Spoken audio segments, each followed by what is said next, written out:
जो हालात है राजस्थान के बहुत ही खतरनाक और दयनीय है।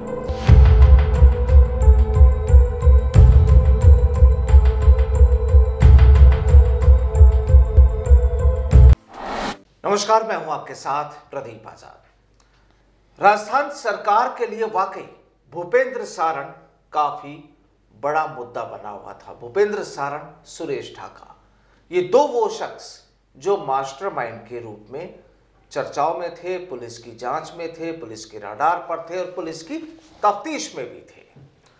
जाहिर सी बात है कि शिक्षक भर्ती पेपर लीक जो मसला हुआ, उसमें इन दो लोगों को मास्टरमाइंड माना गया।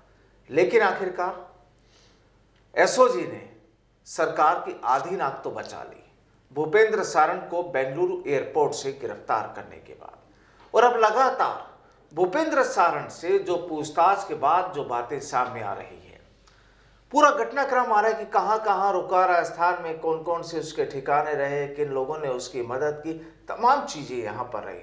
पंडित से भी बात की गई और पंडित ने भी कह दिया कि भाई 2 हवन करवा लीजिए, फिर पुलिस आपका पीछा छोड़ देगी, आपको गिरफ्तार नहीं कर पाएगी। और यही हवन सामग्री उसे सलाखों तक लेकर पहुंच गई। दरअसल कहानी सीधी सी है और एक सबसे बड़ी हैरानी करने वाली बात कि बेंगलुरु एयरपोर्ट पर जब उसे पकड़ा गया भूपेंद्र सारण को, जांच की गई, तो यह भी साफ हुआ कि एयरपोर्ट अथॉरिटी के पास कोई भी ऐसा उनके पास खबर नहीं थी, भूपेंद्र सारण को लेकर कोई अलर्ट नहीं था कि अगर इस शख्स का कोई व्यक्ति होता है तो उसको किस ढंग से ट्रीट करना है, क्या जांच करनी है, क्या इंफॉर्मेशन आगे देनी है।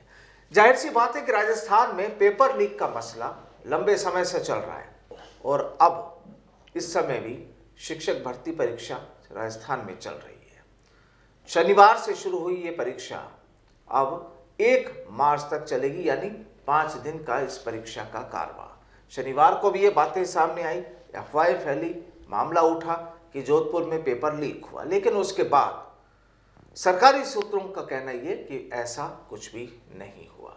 लेकिन हाँ, एक बात तो है कि राजस्थान के युवाओं में इस बात को लेकर संदेह जरूर है, डर जरूर है कि कहीं ऐसा ना हो कि जो कड़ी मशक्कत करने के बाद जब पेपर दिए जाएं और पता चले कि जो पेपर वो देकर आए थे पूरी मेहनत करने के बाद, वो लीक हो गया। आखिर क्या कहानी है इन तमाम मुद्दों के पीछे, क्यों होता है इंटरनेट बंद, इन तमाम मुद्दों पर आज चर्चा होगी, बातचीत होगी। और बातचीत के लिए हमारे साथ मौजूद हैं भरत बेनीवाल जी।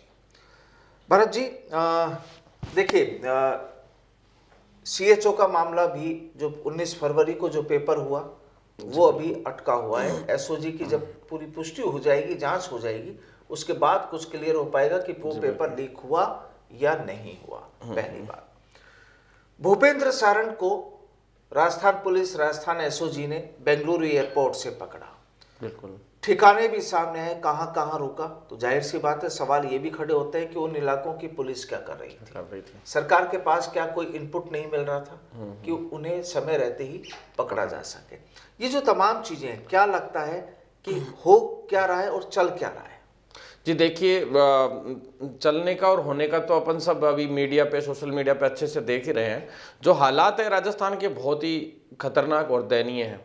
जो बड़ी बड़ी गैंग्स हैं वो तो चलो गैंगवार कर ही रही हैं, और साथ में पेपर लीक जो है ये उससे भी बड़ा मुद्दा बन चुका है। और राजस्थान का शायद 2023 का जो चुनाव होगा, अभी विधानसभा चुनाव, उसका सबसे बड़ा मुद्दा भी विपक्ष के हिसाब से हो, चाहे कोई भी अगेंस्ट में जो भी चुनाव लड़ेंगी, सभी पार्टियां सिर्फ और सिर्फ पेपर लीक को सबसे बड़ा मुद्दा मानकर चल रही हैं। और पेपर लीक सबसे बड़ा मुद्दा बनने का रीजन ही खुद सरकार है। सरकार ने इतनी बड़ी खामियां छोड़ी हैं शुरू से लेकर अब तक। आप देखिए, चलो 1 भर्ती का हो जाए, 2 का हो जाए, 3 का हो जाए, 4 का हो जाए, पेपर लीक हो जाए, लेकिन आज तक 18 भर्तियों के इतने सारे पेपर, और ऐसी कोई भर्ती अछूती नहीं बच रही। 18 तो ये हो गई, साथ में 5 भर्तियां चिकित्सा विभाग की मैं आपको बता दूं, जो बिना पेपर लीक के ही, पेपर लीक से भी खतरनाक तरीके से फर्जीवाड़े की भेंट चढ़ चुकी है। मेरिट आधार पे उन सब भर्तियों को कर दिया गया नियम बदलकर। मतलब लिखित परीक्षा से वो भर्तियां हुआ करती थी, उनको मेरिट आधार पे कर दिया गया, जिससे क्या है कोई भी बाहर से 90% से ऊपर की डिग्री ले आओ बनवा के, 12वीं की ओपन बोर्ड की मार्कशीटें ले आओ बनवा के पुरानी और बैक डेट में, और आप ले लो नौकरियां, कैसे भी बैकडोर एंट्री कर लो, फर्जी अनुभव प्रमाण पत्र बनवा लाओ, क्योंकि एनजीओ वालों को भी कर दिया, पीपीपी मोड को भी कर दिया, सोसाइटी वालों को भी। लेकिन ये मुद्दे क्या आपने कभी सरकार के सामने उठाए? खूब आंदोलन चल रहे हैं जबरदस्त। पेपर लीक के लिए आप देख लीजिए, ऐसा कोई शायद वीक नहीं जाता हो जिसमें पेपर लीक के खिलाफ हम लोग मोर्चा नहीं खोलते हैं। मेरिट आधार हम चाहते थे कि लिखित परीक्षा से सारी भर्तियां हो, एग्जाम बेस पे सारी वैकेंसीज हो, मेरिट आधार पे इन्होंने कर दी। उसके खिलाफ आज से नहीं, 2013 में अशोक गहलोत सरकार के ही बदले हुए नियम है वो, और वो नियम बदलने के बाद कम से कम मेडिकल विभाग में 25 से 30,000 के करीब भर्तियां अब तक हो चुकी हैं। और इतना बड़ा स्तर का ये फर्जीवाड़ा हुआ है कि इस आप ये बताइए, रोज न्यूज आती है प्रस्तुता की इंजेक्शन लगाने से मौत हो गई, आप बताइए गलत इंजेक्शन लगाने से मौत हो गई, ये हो गया, कभी किसी की कहीं डेथ हो जाती है। तो ऐसे में डेथ ही होंगी, आप बताइए, जब 70% कर्मचारी आपके फर्जीवाड़े से घुसे हुए हों, तो ऐसे में आप क्या करेंगे? राजस्थान की जनता के स्वास्थ्य और जान की कोई परवाह नहीं है आपको। आप कह रहे हो चिरंजीवी योजना 10 से हमने 25 लाख की कर दी। अरे आपके पास पहली बात तो राजस्थान में मेडिकल विभाग में कर्मचारी नहीं है, आप उस चिरंजीवी योजना को सफल कैसे बनाएंगे? दूसरी बात, और सिर्फ सारा सिस्टम दिखावटी चल रहा है। दूसरा, आप अगर कर्मचारी भर्ती कर भी रहे हो तो वो किस तरीके के कर रहे हो आपको दिख रहा है। तो 5 भर्तियां तो ये होगी 18, ये तो 23 भर्तियों का फर्जीवाड़ा ये हो गया। और इससे पहले भी मेरिट आधार पे 3 भर्तियां हो गई, उनमें भी 419 जो तो इस 18 भर्तियां जो नाम ले रहे हैं उसमें पैरामेडिकल की ECG technician, lab technician, radiographer, इन तीनों का तो नाम भी नहीं है कहीं। जो मेरिट आधार पे हुई थी तो उसमें पेपर लीक तो हो नहीं सकता था, मेरिट आधार पे फर्जीवाड़ा किया गया। मतलब बड़ा दुर्भाग्य है राजस्थान का कि हर भर्ती फर्जीवाड़े की भेंट चढ़ रही है। आप पेपर लीक वर्ड हटा के अगर फर्जीवाड़े का वर्ड यूज करेंगे तो फर्जीवाड़े के हिसाब से तो, मेरे हिसाब से तो ये मान लीजिए कि राजस्थान की 90% भर्तियां उसी की भेंट चढ़ गई। उसमें से 1-2 जो भर्तियां जैसे जयन और वो पटवारी वाली हुई थी उसमें भी आरोप तो इन पर लगे ही थे, लेकिन हालात बहुत खराब हैं। उनमें भी स्क्रीनशॉट्स वायरल हुए थे, लेकिन मुद्दा ही नहीं उठ पाया। सीएचओ का मुद्दा इसलिए उठ गया क्योंकि उसको मैं गंभीरता से ले रहा था। शुरू से हमने लगातार उसके लिए आंदोलन कर करके यहाँ तक पहुंचाया पूरा मामला, और 2 दिन पहले ही हमने वीडियो डाल दिया था कि किसी के पास कोई भी छोटा सा भी सबूत आए आप तुरंत स्क्रीनशॉट लो, या मोबाइल में जहां भी पेपर वेपर आने की बात हो तो आप तुरंत हमें भेजो, अधीनस्थ बोर्ड के चेयरमैन साहब को भेजो, उनके कंट्रोल रूम में भेजो, एसओजी के कंट्रोल रूम में भेजो, 100 नंबर डायल करके उनको जमा कराओ। तो ऐसे में ये पेपर खुल गया, पूरा मामला खुल गया पेपर का। और उसमें भी साफ कह दिया कि विनोद मीणा कह रहा है कि भी पेपर आ गया था 7:00 पे, बाकायदा उसने पेपर के क्वेश्चन मिला दिए, सारे काम कर दिए, बाकायदा व्हाट्सएप पे आए हुए के प्रूफ दे दिए। उसके बाद वो सुनीता है, उसने पहले जाके दी थी, सुनीता जी ने दिया था वो पेपर का। भरत जी एक चीज बताइए कि जैसे जो शनिवार को जो शिक्षक भर्ती वाला जो पेपर का जो मसला हुआ, क्योंकि कल ये खबर आई थी कि जोधपुर में कुछ लोग पेपर लीक कर रहे हैं या क्वेश्चन हल कर रहे हैं, ठीक है। उसके बाद ये भी क्लियर हो गया कि पेपर लीक नहीं हुआ, और जो सवाल उनके पास थे वो सवाल उन पेपर ओरिजिनल जो पेपर था उनमें नहीं थे, ठीक है। मान लिया जाए एक बार कि पेपर लीक नहीं हुआ, अच्छी बात है।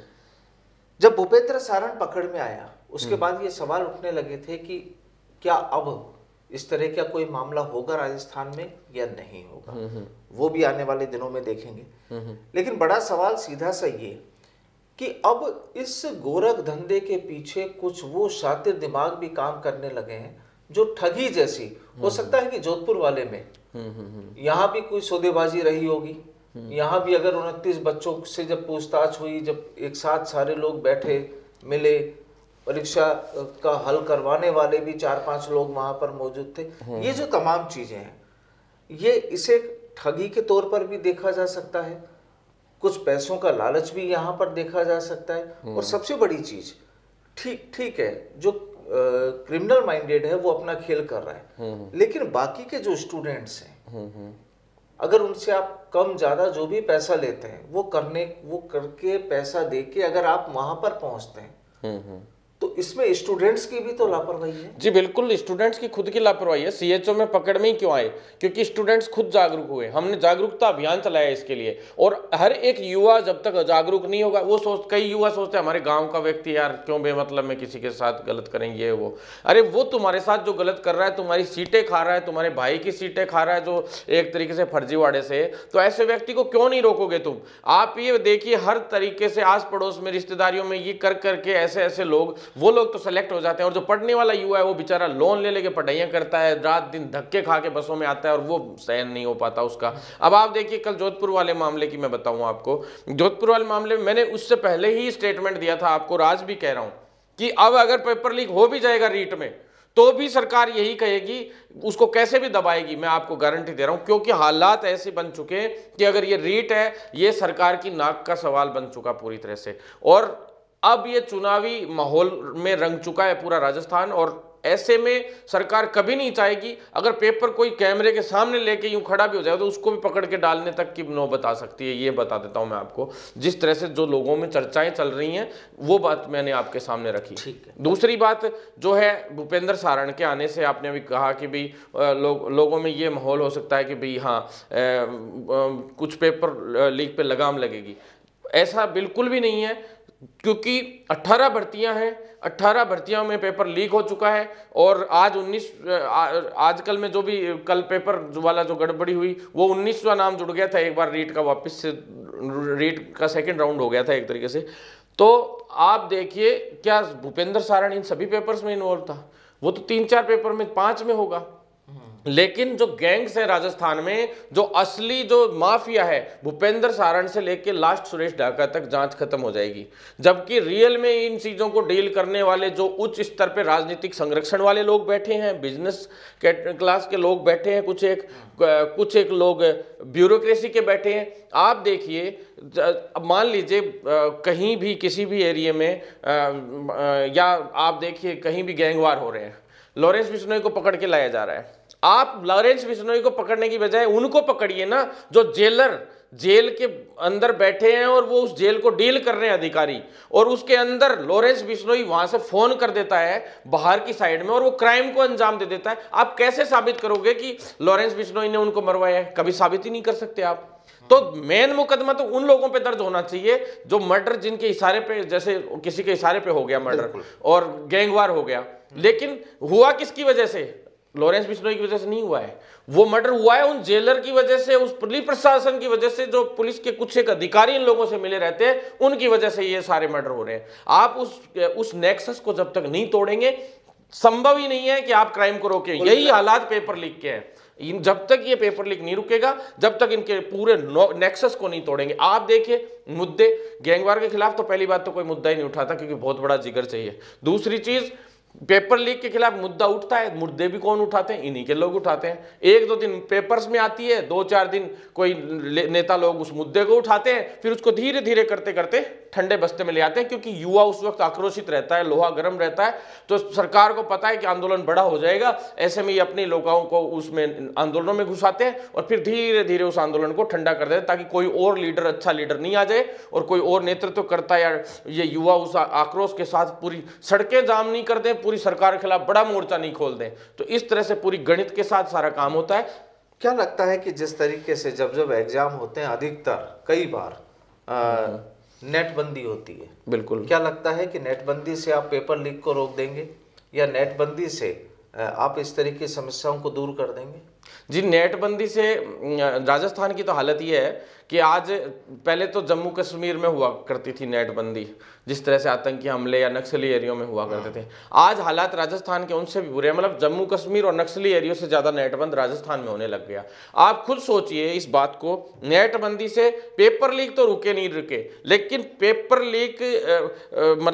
लीक रुके नहीं रुके, पेपर लीक से जुड़ी हुई खबरें या शेयर कोई युवा करेगा कि भाई ये बात हुई है और आज फलानी जगह पे घटना हुई है, तो उनको जरूर रोका जाएगा। पेपर लीक रुके नहीं रुके। नेटबंदी से नुकसान दूसरे भी तो काफी बहुत नुकसान है। कहते हैं कि हम डिजिटल युग को आगे बढ़ा रहे हैं, डिजिटल युग में हम चल रहे हैं, और वहां पर अगर आपने मैन स्विच ऑफ कर दिया तो फिर बचा क्या? जी देखिए, राजस्थान पर्यटन की एक नगरी है और पूरा स्टेट पर्यटन के हिसाब से सबसे आगे चलता है। और ऐसे में आप सोचिए, उन नेट बंद करेंगे और जो बाहर से फॉरेनर्स आते हैं, बाहर से टूरिस्ट आते हैं, वो कितने परेशान होते होंगे नेट की वजह से। और खास करके जो एग्जाम होती है वो सैटरडे संडे के दिन स्पेशली ज़्यादा होती है। और सैटरडे संडे को के दिन सबसे ज़्यादा घूमने का उन लोगों का प्लान होता है और वो लोग राजस्थान में होते हैं, उनका नेट बंद हो जाता है। और सबसे बड़ी बात ऑनलाइन लेन देन का।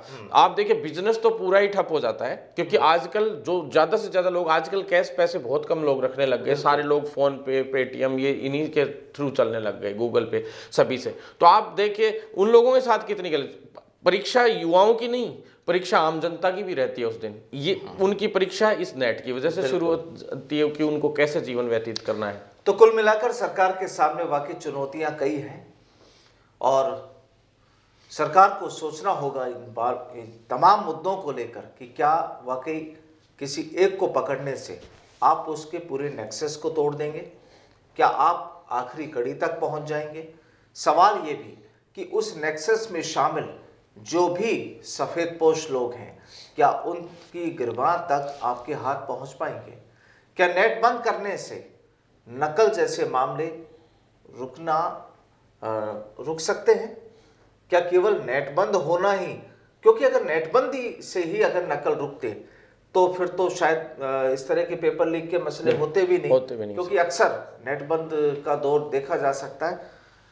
कहानी सरकार पर कि वाकई चुनौती तो है, लेकिन अब कुल मिलाकर 1 मार्च तक की भी अगर हम बात करें, जहां पर लगभग 9.5 लाख से ज़्यादा अभ्यर्थी इन परीक्षाओं में शुमार हो रहे हैं और ये 1 मार्च तक सरकार के लिए वाकई एक अहम परीक्षा की घड़ी है। स्टूडेंट्स के लिए परीक्षा की घड़ी के साथ साथ ये 1 मार्च तक राजस्थान सरकार की भी परीक्षा है कि वो किस तरह से बिल्कुल साफ सुथरे तौर पर इन परीक्षाओं को पूरा करवा पाए। बहरहाल बहुत बहुत शुक्रिया भरत जी हमारे साथ जुड़ने के लिए। नमस्कार।